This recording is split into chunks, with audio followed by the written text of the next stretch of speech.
Muito boa noite, é com muita alegria que nós começamos mais um programa de direção espiritual. A gente tem acompanhado pelos noticiários que cada vez mais a vida tem sido ameaçada. Eu sofro no meu canto, você sofre no seu. Cada um sofrendo essa ameaça em medidas diferentes. Mas uma coisa é certa. No mundo de hoje se estabelece uma realidade grandiosa, que abrange muitas e muitas pessoas que estão sendo ameaçadas pela vida. Ou pela morte, né? Ameaçando a vida. A gente acompanhou nessa semana o desfecho trágico de uma situação onde uma garota trancafiada durante 4 dias numa casa, refém de alguém que dizia amá-la. Refém de uma pessoa que dizia ter algum apreço por ela. Fico pensando, minha gente, aquela notícia chegou até nós. Aquele condomínio simples, de casas simples, de famílias comuns, tornou-se centro de noticiários, de maneira que todo horário que a gente ligava a nossa televisão, algum canal de televisão estava dando alguma notícia sobre aquele residencial, aquele conjunto habitacional, aquele pequeno apartamento que um dia foi totalmente desconhecido do público, tornou-se notícia, porque ali a vida estava sendo ameaçada. Só que hoje, agora, neste momento, há muita violência acontecendo e nós não estamos sabendo. Porque a violência é tão grande o número de violências que ocorre todos os dias, que nós não temos condições de ficar sabendo de todas elas. Uma ou outra é elegida pela imprensa, porque a imprensa sobrevive disso.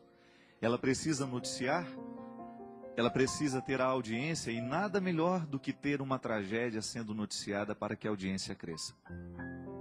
Eu fico pensando, o que faz a gente grudar os olhos na televisão a ponto de não querer ver outra coisa?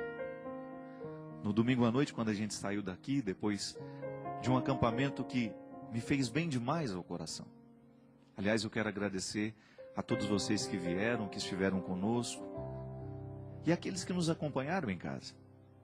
Foi um fim de semana de profunda restauração para o meu coração também. E quando a gente chegou em casa, estava eu, minha mãe, algumas amigas dela, e a gente estava com os olhos grudados no noticiário para ver tudo aquilo que estava acontecendo lá na casa, no apartamento, o destino da pobre Eloá, que até então não havia morrido. A gente ficou vendo aquilo e de repente foi me dando uma ansiedade, que eu fui percebendo que tudo aquilo que estava leve dentro de mim, pela força dos frutos do acampamento, eu comecei a perder. Foi me dando dor de cabeça, mal-estar, e foi aí que eu falei, gente, vamos desligar um pouco a televisão. Vamos permitir que a nossa dor, a nossa solidariedade seja de outra forma. Porque eu tenho medo que às vezes o nosso envolvimento seja tanto com esta forma de violência, que isso venha nos paralisar. Porque às vezes nós vamos ficando decepcionados com o mundo e vai crescendo dentro de nós uma desesperança a ponto de a gente pensar, não tem jeito mais esse mundo. Mas eu não creio que seja esse o nosso papel. O papel do cristão, diante de um acontecimento como esse, tem que ser para nos ajudar a refletir a própria vida. Solidarizar-se com aquilo que está acontecendo, mas ao mesmo tempo começar a buscar as armas para a mudança, porque não é possível que os nossos jovens continuem trancafiados, sequestrados, sendo mortos, por razões diversas. No caso da Eloá, um namorado desequilibrado, que não sabia o que fazer com o desprezo recebido, com o término de um relacionamento. Mas em outros casos, jovens que estão dentro de casa com liberdade para sair e vir, mas sequestrados dentro do coração pelos vícios das drogas, do álcool, da prostituição socializada, da falta de oportunidades. Quantos jovens estão sendo sequestrados dia a dia, hora a hora, minuto a minuto, por situações de morte, que estão parecendo valor. Situações que parecem ser valores, que estão maquiadas de valores, mas não são.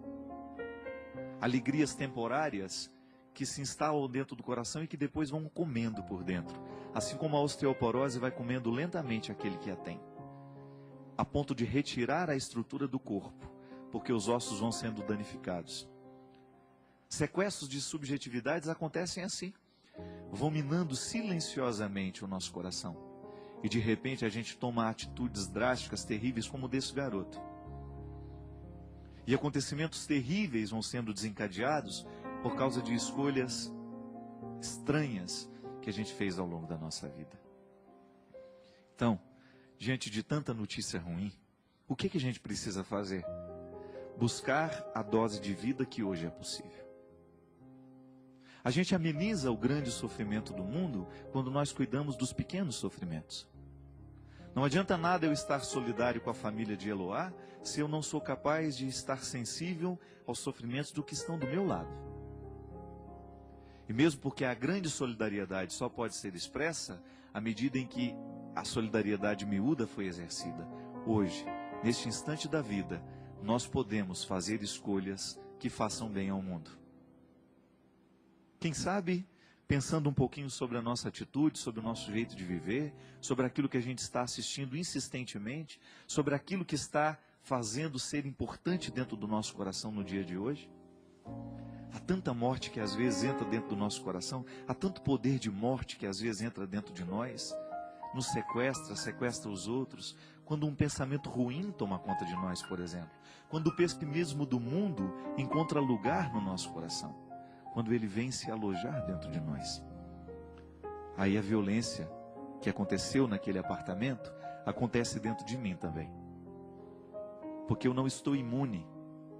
Mesmo que eu nunca tenha coragem de pegar uma arma e entrar dentro de um apartamento e fazer o mesmo que o jovem Lindenberg fez, pode ser que eu tenha coragem de fazer de outras formas, mais veladas, onde eu faço do meu discurso uma forma de violência, onde eu faço da minha atitude uma atitude violenta, onde eu agrido as pessoas mesmo sem estender os braços na direção delas, mesmo que não seja uma violência declarada, mas às vezes a violência da convivência, quando eu não permito que o outro seja ele, quando eu não permito que o outro tenha oportunidades, quando eu fico puxando o tapete do outro, quando eu não estou comprometido com a felicidade do outro. Tudo é forma de violência. Estranha, mas é. Diferente, mas é. É sequestro. Estranho, diferente, mas é também. Por isso que a sabedoria da vida nos ensina que a gente precisa olhar o que a gente pode fazer.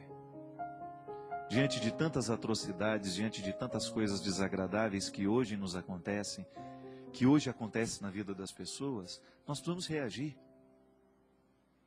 Nós não temos o direito de nos fechar nos nossos pessimismos, nas nossas faltas de esperanças. Nossas faltas de esperança não mudam o mundo. O que muda é o momento em que a gente arregaça a manga e fala: olha, eu vou cuidar daquilo que eu posso. Tenho aqui minha casa, vou olhar nos olhos dos meus filhos e vou ver se também eles não estão sendo vítimas de violências, que poderão um dia se tornarem notícias na televisão. Porque se a gente não cuida da violência de hoje, pequena, mínima e velada, pode ser que ela venha nos surpreender de maneira grande qualquer dia desse. Grandes tragédias acontecem em pequenos descuidos. E quando nós humanos nos comprometemos com a ordem das coisas, com a ordem da nossa casa, com a vigilância da nossa família, do nosso lar, a gente está, de alguma forma, protegendo-a, para que estas grandes violências não venham a acontecer também dentro da nossa casa. Ninguém pode morrer em vão, não, minha gente. A morte dessa jovem tem que nos ensinar. A morte dessa menina tem que nos fazer prestar atenção na maneira como nós estamos educando os nossos filhos. Essa menina não pode ter morrido em vão. Eu considero um martírio isso. É um martírio que nós precisamos ler, olhar para aquele acontecimento e descobrir o que ele pode nos ensinar. Por isso que diante deste Calvário que hoje o Brasil inteiro está tendo a oportunidade de ver e de contemplar, a gente precisa parar. A gente precisa olhar para esta cena e com ela aprender alguma coisa.